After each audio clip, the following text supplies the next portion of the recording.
dispute d'hier soir et pour tout. C'est moi qui avais tort, je te prie de me pardonner. Tu sais bien que je t'avais pardonné, à peine avais-tu claqué la porte. Ton parfum était encore là que je t'avais déjà pardonné. D'ailleurs, à qui l'avais-tu volé ce parfum?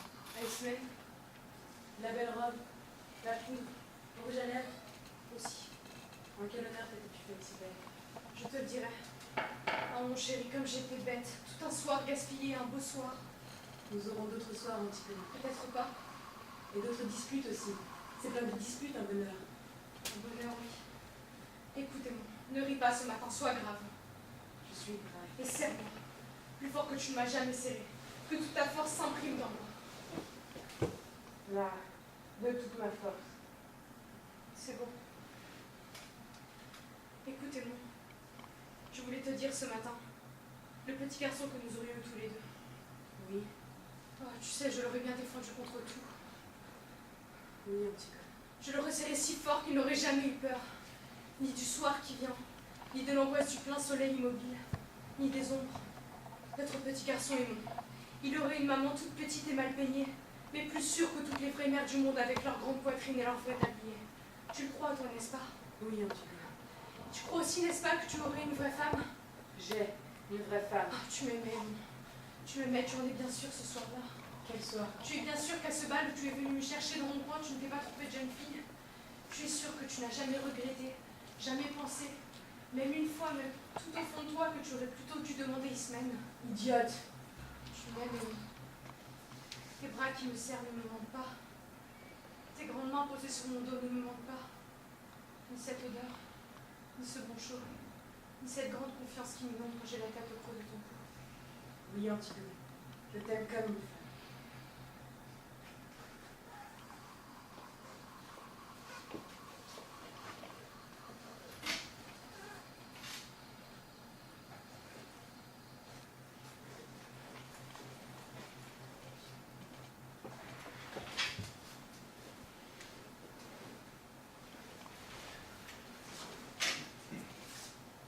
Je ne t'aime pas, alors cesse de me suivre.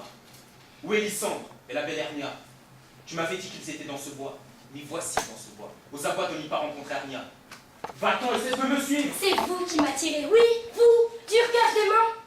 Mais ce n'est pas du fer que vous attirez, car mon cœur est pur, pur comme l'acier. Perdez la force d'attirer, et je n'aurai la force de vous suivre. Est-ce que je vous oblige? Est-ce que je vous entraîne? Est-ce qu'au contraire je ne vous dis pas avec la plus entière franchise? Je ne vous aime pas, et je ne puis point vous aimer. Et je ne vous emmène que davantage. Démétrius, je suis votre espagnol. Traitez-moi comme votre espagnol. Repoussez-moi, frappez-moi, délaissez-moi.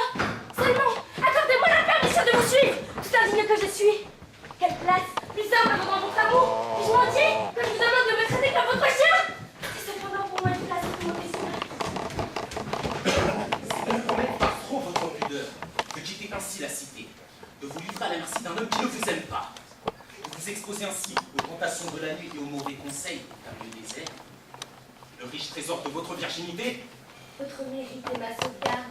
Pour moi, il ne fait pas nuit quand je vois votre visage. Aussi, comment donc pourrait-on me dire que je suis dans la nuit? Ce n'est pas non plus le monde qui m'en concevoir, car vous êtes pour moi le monde entier. Je vais m'échapper de toi, me cacher dans les fougères et te laisser à la merci des bêtes féroces. Courant vous voudrez, pour retourner à l'histoire. Apollon fuit, Daphné lui donne la chasse. La colombe poursuit l'équité, la douce biche s'élance pour la faire petite. Et l'inutile quand c'est l'audace qui fuit, et la pusillanimité qui court après. Je ne veux pas écouter tes subtilités. Va-t'en et cesse de me suivre, ou alors sois sûr que je te ferai outrage dans le bois. Fille Démétrius, partout vous me faites outrage, dans les bois, dans les champs, dans la ville. Vos injures jettent le scandale sur mon sexe. Mon amour, nous ne pourrons pas attaquer comme les hommes. Nous sommes faites pour qu'on nous courtise, non pour courtiser. Démétrius, Démétrius, je veux te suivre. Je veux te suivre et faire un ciel de mon enfer, en mourant de la main que j'aime tant.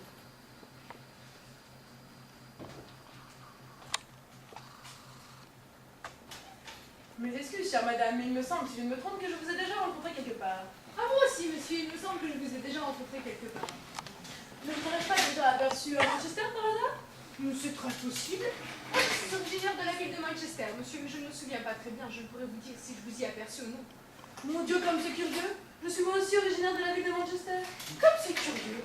Comme c'est curieux. Seulement moi, madame, j'ai quitté la ville de Manchester il y a 5 semaines environ. Comme c'est curieux, comme bizarre coïncidence. Moi aussi j'ai quitté la ville de Manchester il y a 5 semaines environ. J'ai pris le train d'une demi après 8 le matin qui arrive à Londres un quart avant 5, madame.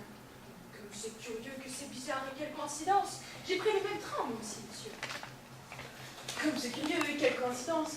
Peut-être alors, madame, que je vous ai vu dans le train. C'est bien possible. Ce n'est pas exclu. C'est plausible après tout, pourquoi pas. Mais je ne m'en souviens pas très bien, monsieur. Je voyage en deuxième classe. Il n'y a pas de deuxième classe en Angleterre, mais je voyage quand même en deuxième classe. Comme c'est curieux. Moi aussi j'ai déjà en deuxième classe. Comme c'est curieux et quelle coïncidence. Peut-être alors que nous nous sommes rencontrés en deuxième classe. La chose est bien possible et ce n'est pas exclu. Mais je ne m'en souviens pas très bien, monsieur. Mon wagon était le numéro 8, 6e compartiment, madame.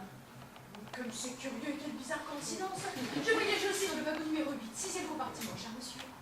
Comme c'est curieux et quelle coïncidence bizarre. Peut-être alors, madame, que nous nous sommes rencontrés dans le 6e compartiment.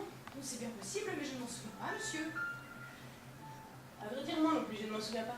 Mais il est possible que nous nous soyons aperçus là. Et si je t'en viens, la chose me semble même très possible. C'est bien possible, mais je ne m'en souviens pas, après tout. Comme c'est curieux. Ma place était la numéro 3, près de la fenêtre, chère madame.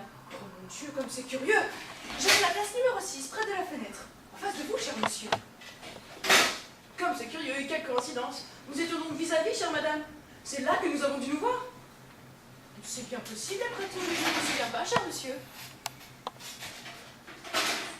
À vrai dire, moi non plus, je ne m'en souviens pas. Mais il est possible que nous soyons vus à cette occasion. C'est très possible, mais je ne m'en souviens pas, cher monsieur. Ce n'était pas vous, chère madame, la dame qui m'avait prié de mettre sa valise dans le filet et qui ensuite m'a remercié et m'a nommé Tchumé? Mais si, ça devait être moi. Mais je ne m'en souviens pas très bien, cher monsieur. Moi non plus, madame. Depuis que je suis arrivée à Londres, j'habite rue Bramfield, chère madame. Comme c'est curieux. Moi aussi, depuis mon arrivée à Londres, j'habite rue Bramfield, cher monsieur. Comme c'est curieux, mais alors, nous nous sommes peut-être rencontrés rue Bramfield? C'est très possible, mais je ne m'en souviens pas, cher monsieur. Je demeure au numéro 19, chère madame. Comme c'est curieux et quelle coïncidence. Je demeure aussi au numéro 19, cher monsieur. Mais alors? Peut-être nous sommes vus dans cette maison, chère madame? C'est bien possible, après tout, mais je ne m'en souviens pas, cher monsieur. Mon appartement est au 5e étage. C'est le numéro 8, chère madame. Oh mon Dieu, mon appartement est aussi au numéro 8. C'est le 5e étage, cher monsieur. Comme c'est curieux et quelle coïncidence. Vous savez, dans ma chambre à coucher, j'ai un lit. Ce lit est couvert d'un étreau vert. Cette chambre avec ce lit et son étreau vert se trouve au fond du corridor entre les water et la bibliothèque, chère madame. Oh mon Dieu, comme c'est curieux. Ma chambre a elle aussi un lit avec un étau vert. Ce lit avec cet étau vert se trouve au fond du corridor entre les water et la bibliothèque, cher monsieur. Comme c'est curieux. Comme c'est curieux. Bizarre, étrange. Nous habitons dans la même chambre et nous dormons dans le même lit. C'est peut-être bien là que nous nous sommes rencontrés. C'est bien possible, après tout, mais je ne m'en souviens pas. Vous savez, j'ai une petite fille. Ma petite fille, elle habite avec moi, chère madame. Elle a 2 ans, elle est blonde, elle a un œil rouge et un œil blanc. Elle est blonde, elle est très jolie, elle s'appelle Alice, chère madame. Oh mon Dieu, comme c'est curieux. Moi aussi j'ai une petite fille. Elle est blonde, elle a 2 ans, elle a un œil rouge et un œil blanc. Elle s'appelle aussi Alice. Comme c'est curieux et quelle coïncidence. Et bizarre. C'est peut-être bien la même, chère madame. Mais oui, c'est bien possible, cher monsieur. Mais alors, je crois qu'il n'y a pas de doute. Nous sommes déjà vus. Et vous êtes ma propre épouse. Elisabeth, je t'ai retrouvée. Donald, c'est toi, darling.